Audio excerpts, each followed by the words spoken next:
hello नमस्कार কি খবৰ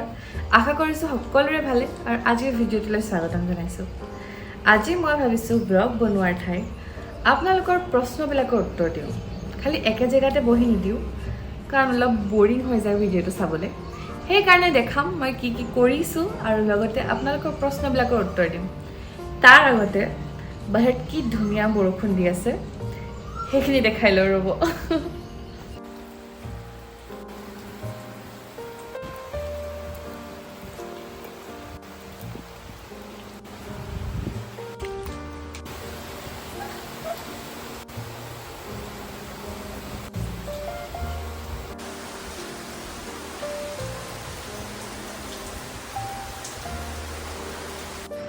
তিতি মিলি অৱস্থা নাই বহুত যোগৰ বনালেকে বৰষুণত তিতিছো ঠাণ্ডাও যে ইয়াত বৰষুণ দিলে ঠাণ্ডা পৰি যায় আচলতে প্ৰথম প্ৰশ্নটো হৈছে যে মই ক'ত চাকৰি কৰোঁ আৰু মই কেনেকৈ পালোঁ মই কৰোঁ এমাজনত চাকৰি মই হয় প্ৰডাক্ট কমপ্লায়েন্স এছ'চিয়েট কিন্তু যেতিয়া মই এমাজন জইন কৰিছিলোঁ মই as a quality specialist join কৰিছিলোঁ 2 বছৰ আগত তাৰ পাছত মই ইণ্টাৰনেল জব ট্ৰান্সফাৰ কৰালোঁ ৰিচেণ্টলি হৈছে আৰু এতিয়া মই প্ৰডাক্ট কমপ্লায়েন্স এছ'চিয়েট হয় আৰু মই এমাজনৰ কথা গম পাইছিলোঁ থ্ৰু ইউটিউব চেনেলছ এনেকৈ চেনেলবোৰৰ থ্ৰু দি গম পাইছিলোঁ কেনেকৈ এপ্লাই কৰিব লাগে গোটেই প্ৰচিজাৰ দিয়া থাকে তাত তেনেকৈ মই এপ্লাই কৰিছিলোঁ 2-3টা আৰু মই তাত পাই গৈছিলোঁ তাৰ ৰিলেটেড মই ভিডিঅ' এটাও বনাই থৈছোঁ মই তলত কমেণ্টত পিন কৰি দিম আপোনালোকে চাব পাৰে এতিয়া 2 নম্বৰৰ প্ৰশ্নটো হৈছে যে মোৰ ঘৰত কোন কোন আছে আৰু মোৰ ঘৰ ক'ত হয় মোৰ ঘৰত আছে মা দেউতা ভাইটি আৰু মই ভাইটি মোতকৈ সৰু 4 বছৰ সৰুহি দেউতাৰ নাম হৈছে ৰুবুল ভট্টাচাৰ্যী মাৰ নাম হৈছে মানসী ভট্টাচাৰ্যী ভাইটিৰ নাম হৈছে অয়ন ভট্টাচাৰ্যী আৰু মই নয়নিকা ভট্টাচাৰ্যী মোৰ আচলতে ঘৰত মতা নাম জানমণি হয় সেইকাৰণে মই চেনেলটো জানমণিজ লাইফ বুলিয়ে খুলিলোঁ আৰু মোৰ একচুৱেল ঘৰ হয় শিৱসাগৰত মই ঘৰলৈ গ'লে আপোনালোকক সকলো দেখাম আৰু মোৰ স্কুলিং হৈছিলে সোণাৰীত মই ডাঙৰ দীঘল হৈছোঁ মাইবেলা কিন্তু এতিয়া আমি ঘৰ বনাই আছোঁ শিৱসাগৰত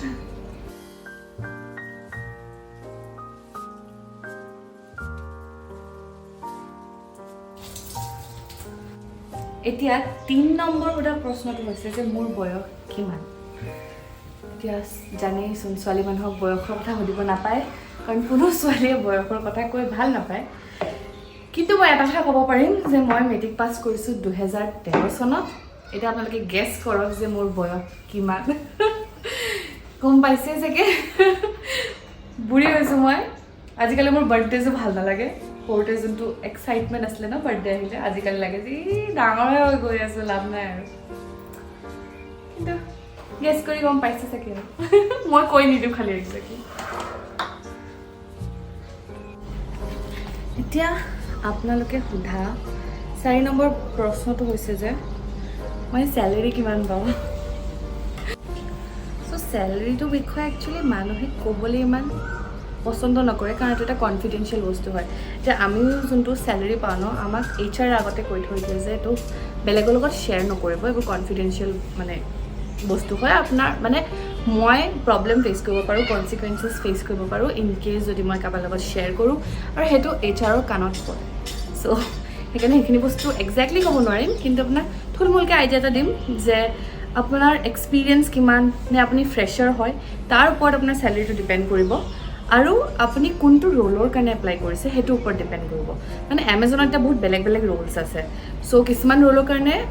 পে'টো কম হ'ব পাৰে কিছুমানৰ কাৰণে বেছি হ'ব পাৰে ফৰ এক্সাম্পল কিছুমানৰ কাৰণে 25,000 হ'ব পাৰে কিছুমানৰ কাৰণে আকৌ 40,000 হ'ব পাৰে ষ্টাৰ্টিং ফ্ৰেছাৰৰ কাৰণে চ' এইটো ডিপেণ্ড কৰে আপুনি কোনটো ৰোলৰ কাৰণে এপ্লাই কৰিছে আৰু আপুনি সেইটো বিষয়ে আপুনি গুগলত চাব পাৰে মানে গুগলত আপুনি এমাজন ৰোলটো চেলেৰি চাৰ্চ কৰিলে আপোনাক এভাৰেজ পে' এটা কৰি দিয়ে সেইটো ওচৰে পাছৰে আপুনি চেলেৰিটো পাব বেছড অন ইয়ৰ এক্সপিৰিয়েঞ্চ মোৰ কি আছিলে মই যেতিয়া গুৱাহাটীত কৰি আছিলোঁ মোৰ পে'টো বহুত লেছ আছিলে চাব গ'লে মই এমাজন জইন কৰাৰ লগে লগে তাৰ ডাবল পে' পাইছিলোঁ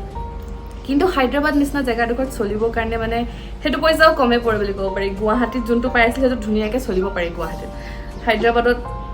তাতকৈ ডাবল লাগিবই আপোনাৰ চলিবলৈ কাৰণ ৰুম ৰেণ্ট চেণ্ট বহুত বেছি তাৰ উপৰি যেতিয়া মই ইণ্টাৰনেল জব ট্ৰান্সফাৰ কৰিলোঁ মোৰ 30% হাইক হ'ল আৰু মই সেইকাৰণে একচুৱেলি ইণ্টাৰনেলৰ কাৰণে ভাবিলোঁ কাৰণ ইমান কম পে'ত অলপ হ'লেও দিগদাৰ হয় চ' এয়া একজেক্ট এমাউণ্টটো ক'ব নোৱাৰিম আৰু কিন্তু সেয়াই আপোনাৰ ডিপেণ্ড কৰিব আপুনি কোনটো ৰোলৰ ওপৰত এপ্লাই কৰিছে আৰু মই পিল অফ মাস্ক লগাই আছোঁ এইটো মই ফ্ৰী পাইছিলোঁ ever ইউথৰ golden glow' pill of mask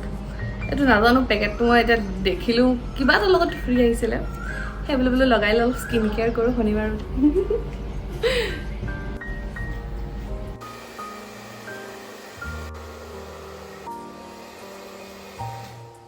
এতিয়া 5 নম্বৰ প্ৰশ্নটো হৈছে যে পৰাশী বাৰ প্ৰস্তুতি বা মোৰ কোন হয় আচলতে বাহঁত মোৰ জেঠাৰ ছোৱালী মোৰ মাৰ বায়েকৰ ছোৱালী মোৰ মা প্ৰস্তুতি বাৰ পৰাশী বাৰ মাহীয়েক হয় আমি চিম্পা বা ৰিম্পা বা বুলি মাতোঁ আমি কাজিনছ হয় চব আৰু বাহঁত ওলোৱাৰ কাৰণেও মোৰ চেনেলটো বহুত গ্ৰ' কৰিছে আৰু মই সদায় বহুত কৃতজ্ঞ বাহঁত আচলতে কেতিয়াও একো ফিল কৰোৱা নাই যে নাই ভিডিঅ'জ যে নবনাবি তেওঁলোক সদায় এভাৰ ৰেডি থাকে আৰু দেখিছে চাগে পৰাশী বাৰ লগত মই কিমান ডান্স ভিডিঅ' বনাই থাকোঁ আচলতে প্ৰস্তুতি বাৰত আহি থকা নহয় সেই মাজতে আহিছিলে যেতিয়াই ভিডিঅ' বনাইছিলোঁ কিন্তু পৰাশী বাৰ ঘৰলৈ গৈয়ে থকা হয় আকৌ অলপ দিনৰ পাছত যাম জেঠাই আহিছে কাৰণ এতিয়া বহুত দিন যোৱা হোৱা নাই বাৰু এতিয়া 6 নম্বৰ প্ৰশ্নটো হৈছে যে মই কি পঢ়িছিলোঁ আৰু মই এমাজনত কেনেকৈ চাকৰি পালোঁ মানে সেইটোৰ জব ৰিলেটেড পঢ়িছিলোঁ নেকি মই একেবাৰে ষ্টাৰ্টিঙৰ পৰা কৈছোঁ মই স্কুলিং কৰিছিলোঁ চেণ্ট জোচেফ স্কুল সোণাৰীৰ পৰা তাৰপিছত মই চলব্ৰুক একাডেমীত 11-12 পাছ কৰিলোঁ 11-12 পাছ কৰি মই চণ্ডীগড়লৈ গ'লোঁ BTech কৰিবলৈ সেইটো চিভিল ইঞ্জিনিয়াৰিং হয় চ' আপোনালোকে গম পাইছে চিভিলৰ ৰিলেটেডটো নহয়েই জব কাৰণ এইটো নন টেকনিকেল জব হয় আচলতে এমাজনত এনেকুৱা নন টেকনিকেল জব ধেৰ আছে এপ্লাই কৰিব বিচাৰিছে আপুনি এনি গ্ৰেজুৱেট হ'লেই হ'ব কোনো পাৰ্টিকুলাৰ ডিগ্ৰী নালাগে বাছ আপুনি গ্ৰেজুৱেটেড হ'ব লাগিব আই থিংক এমাজনত 12 পাছৰ কাৰণেও জবছ আছে চ' এতিয়া কি ৰোল আছে মই একজেক্টলি নাজানো সেইটো আপুনি আজিকালি অনলাইন পায়ে যায় গুগল ইউটিউব মই একজেক্টলি ক'ব নোৱাৰিম কাৰণ বহুত ভাষ্ট হয় বহুত ডাঙৰ হয় আচলতে এমাজনৰ যোনটো কোম্পানীটো ন তাত বহুত ৰোল আছে এতিয়া মই নিজে নাজানো কিমান আছে সেইকাৰণে মই একজেক্টলি ক'ব নোৱাৰিম কিন্তু ধেৰ ৰোলছ আছে মই সেইটো জানো এই ভিডিঅ'টো এইখিনিতে শেষ কৰিছোঁ আশা কৰিলোঁ আপোনালোকৰ চাই ভাল লাগিলে অলপ বেলেগকৈ বনাবলৈ ট্ৰাই কৰিলোঁ কেনেকুৱা লাগিলে জনাব নাপাহৰিব আৰু লগ পাই থাকিম আপোনালোকক নতুন এটা মিনি ব্লগত তেতিয়ালৈকে বাই বাই আৰু লাইক শ্বেয়াৰ ছাবস্ক্ৰাইব